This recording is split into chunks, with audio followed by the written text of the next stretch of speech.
At this time, what I want to do, this is a very special moment for the Seminole Nation. We presented a resolution a while back to the General Council. We have had a gentleman and a member of the Fasiga Harjo Band that is with us today that is has been involved in the nation, what's it, 58 years? 58 years has been involved in some capacity with the Seminole Nation.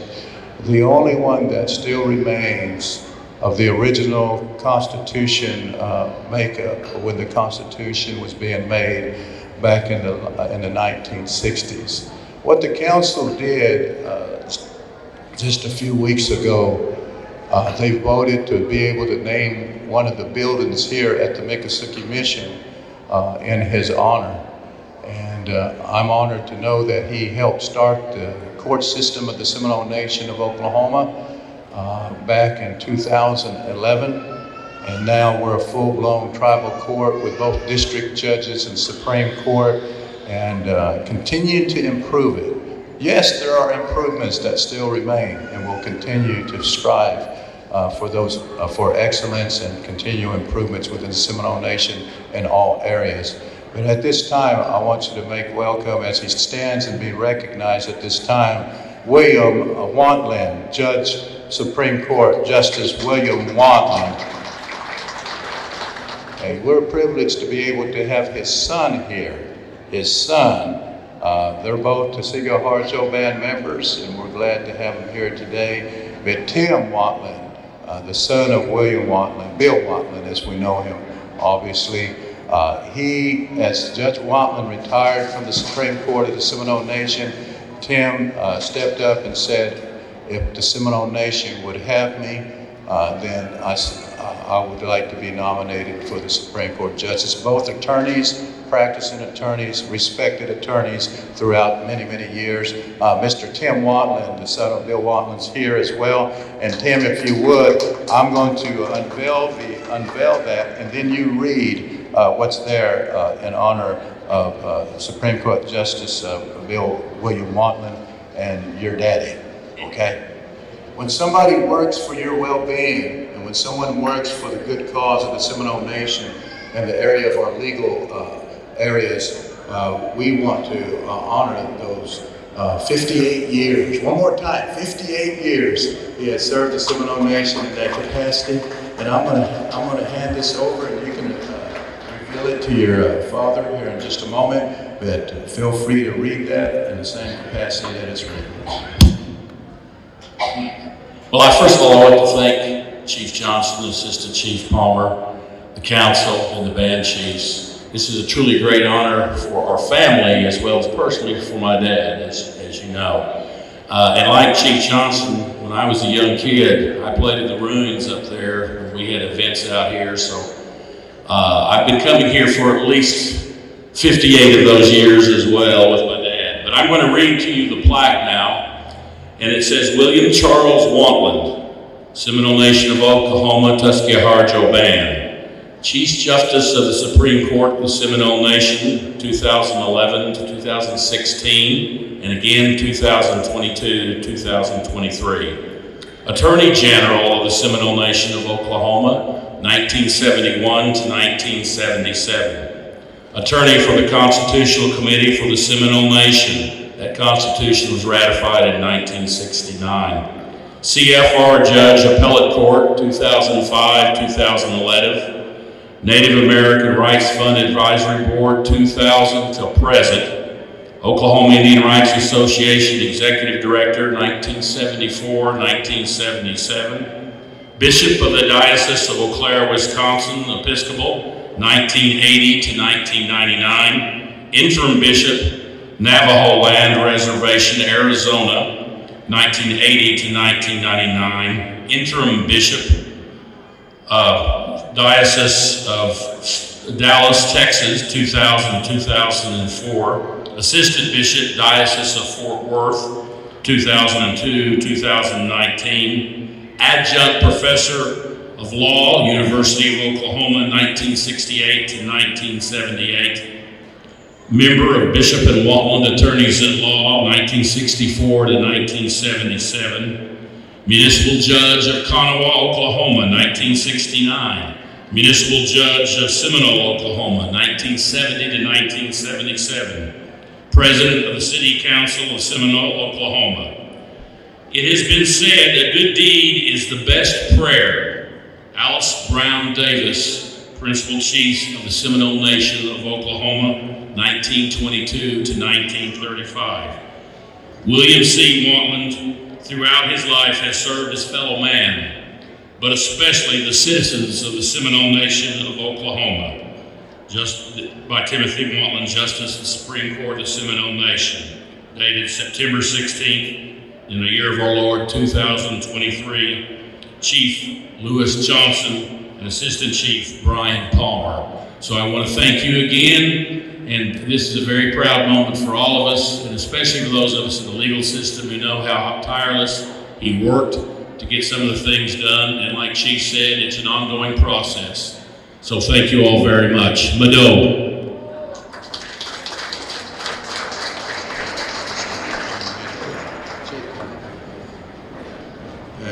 Chief Palmer, Assistant Chief Palmer to come up, and we want to present this plaque. It's going to be placed in the building that has served our council, served our tribal courts for many years now. From this day forward, it will be known as the William C. Watland Building here on the grounds of the Miccosukee Mission and within the exterior boundaries of the Seminole Reservation. How about that, folks? Judge, would you come and say a few words? Miko Aboka, on his Soge Morgan, here almost near Ilamahi, Momadani. Mado Seminole, Mado.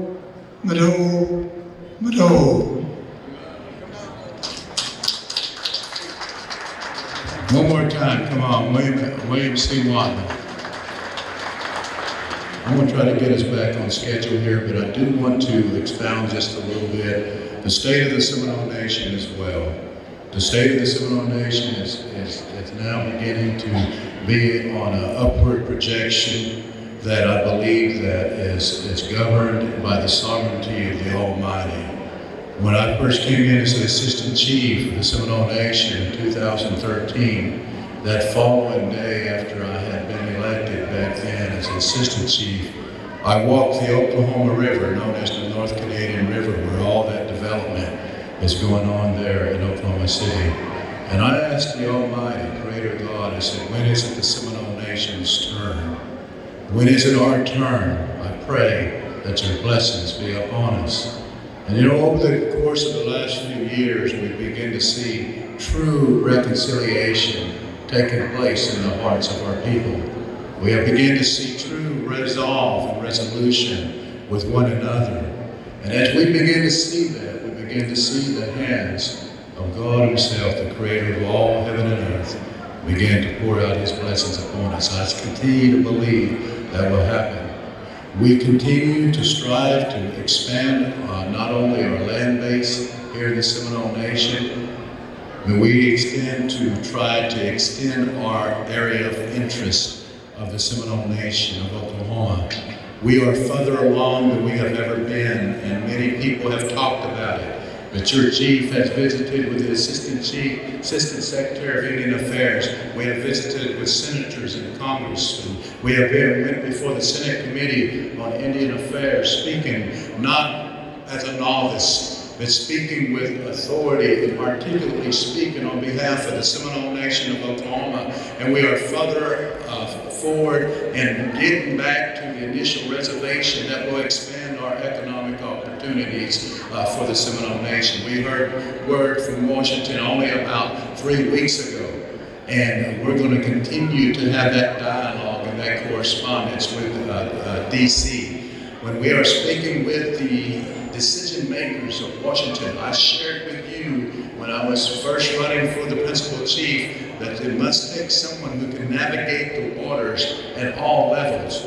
I believe, and I'm being sincere, and I'm not boasting, but I'm only saying, we are taking your words to the highest lands of the office of the United States of America. We have seen court rulings ruled in the favor of not only the Seminole Nation, but the five tribes of the five civilized tribes here within the state of Oklahoma.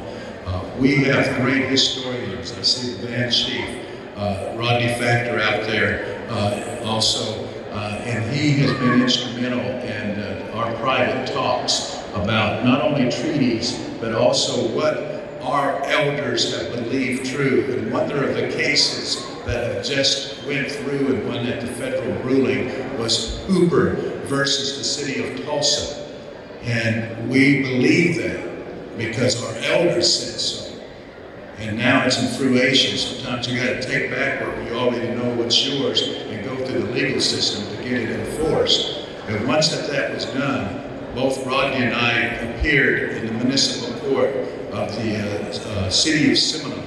We knew that that case said that the municipalities within the reservations of the five tribes and within the Seminole Nation, they did not have the jurisdiction to prosecute American Indians and their court system. So we wanted to go see what these judges were doing. And there was some Native people appearing in court. And as they were appearing in court, both Rodney and I, as we were there, I stood up and I said to the judge, as it was an Indian girl, and I was telling them, I was kind of versing them before they was going to go up. Y'all's not, you don't even have jurisdiction for you to even appear in this court. I said, so do you have your tribal membership card with you? The mother of the girl that was appearing in that court, she said, it's in the car. And I said, well, if you can, would you please go get it? And she took off to the car, and as she was in her car, the young lady was called up to the bench.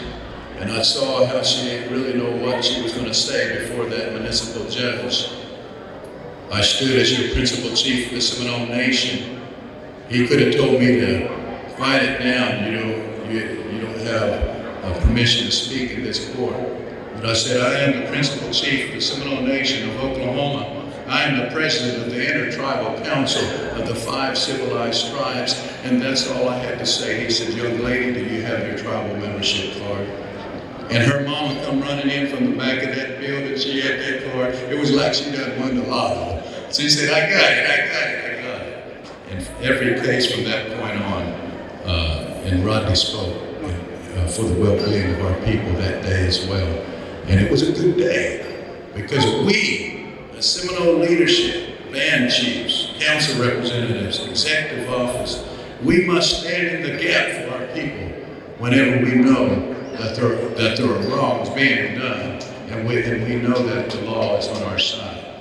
One other thing that Violence Against Women's Act, VAWA, and Indian Child Welfare Act, those were upheld during our administration.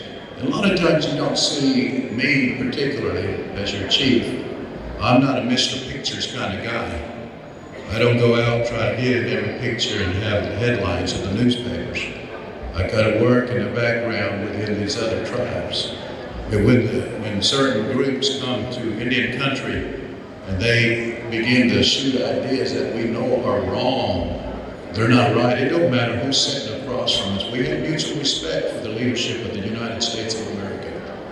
But if they're wrong, your chief speaks on your behalf, not with disrespect, but in a manner and way that they understand where the Seminole Nation stands. So we're extremely grateful to be here with you today under this beautiful pavilion that's providing us shelter from the heat and the rain. It's a little less dusty than it was last year. I want to give a shout out to the babies in the hall and the elders, because as my grandmother said, they are the closest to the Creator. The rest of us are just wandering around trying to leave the place better than we found it. So with your help, I think we can really achieve a historic moment for the great Seminole Nation of Oklahoma. And this video that you're about to see is just a little pre-taste. Again, a word of caution, we got a lot of steps to put in place before this comes online. Thank you very much.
expects this to come to full fruition, and we see some economic impact in that area. You know what, one thing is, as I mentioned earlier, I'm the president of the Intertribal Council of the 5 Civilized Tribes. I will conclude my term as the president in this next October meeting. But every time that we meet with the Intertribal Council of the 5 Civilized Tribes, we have, when we host it as the Seminole Nation, we don't have a place, as you know, that can hold 500-600 people and host something of that magnitude of the Intertribal Council. May God grant us one day to have that facility where we can do that and be able to create more revenues to be able to pour into the program to the Seminole Nation to meet the needs of our people. So may God grant that to us. Right now, we're going to try to make up some time because we went a little bit over with the State of the Nation. So we want the band to have their full time that they're contracted to be able to play. So we're going to just make up some time during the traditional dress. Now what we're going to do is the band's going to come and play their time, and probably about 2:15 or so, just a little bit after, then we'll have the traditional dress at that time. Actually, it comes up at 1, doesn't it? I don't have the itinerary. Okay, we're going to go right into that while they're setting the stage, okay? Traditional dress contest. So if Jake Tiger will get prepared. One more appreciation for your governing body, the Seminole Nation of Oklahoma General Council, band chiefs that are here. Mr. John Hasuda, we believe in his abilities, the former Deputy Assistant Secretary of Indian Affairs, taking your mineral rights claim to be able to try to go through the right processes, to be able to perhaps get that award for the Seminole Nation of Oklahoma. Thank you, Maple Leaf, for being here. Thank you, Mr. Hasuda. And once again, thank you to the Wantlins, the service that you've done for the Seminole Nation over the course of many, many decades. One more time for Mr. Wade C. Wantlin, longtime attorney, members of the City of Hartsville Band, Justice Wantlin, his son, Tim Wantlin, is here with us. Thank you very much. So at this time, if you had signed up for the traditional dress contest, go ahead and begin to make your way into this area. We will move this along with great respect so that as the band's setting up, they'll be ready to play when their time comes to play. So a lot of activities under this arena. This is called the Miccosukee Arena. And I want to say this, the late Donnie Wood, he used to talk to me right up under that pavilion and sometimes over here in this area, and he'd talk about his band, the Miccosukee Band. He loved this place. He knew what it meant, not only to the Seminole Nation, but he knew what it meant to the Miccosukee Band of the Seminole Nation. And he left this walks of life not too long ago. And I remember our talks and our correspondence together, and he knew our history well as well. And I honor him at this moment as Assistant Chief, honored all those that have left this walks of life. God bless each and every one of you, and may God continue to bless the Seminole Nation of Oklahoma. Thank you for being here. Traditional dress contest coming up right now. So if you